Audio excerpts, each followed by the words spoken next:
I was governor of Central Bank, and I met the exchange rate at about 138 naira.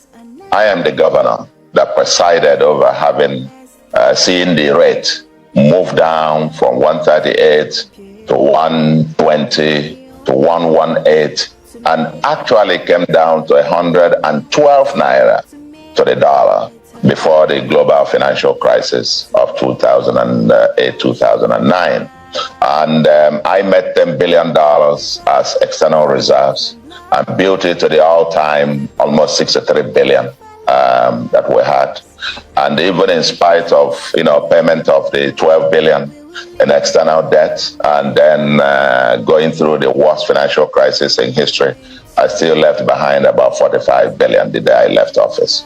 Now, I've seen this myself. I've seen it up, I've seen it down, and I know quite a few things. But there's something, a note I will leave with you, and that is that we must realize where we are coming from.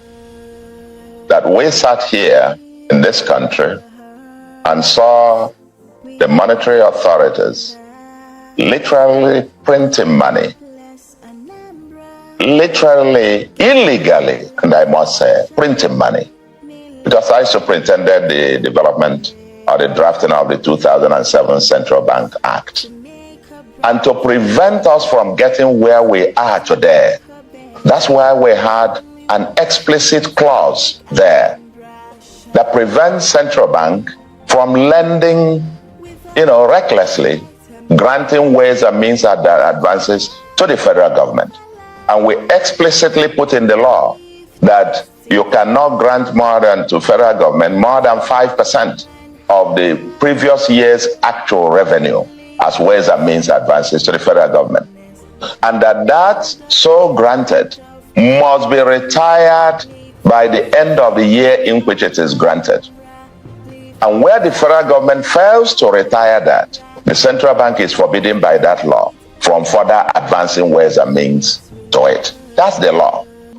2007 Act of the Central Bank. By that law, I don't think there was any time that the ways and means advances would have been more than 250 billion at any point in time. We were very stringent in doing this, and that's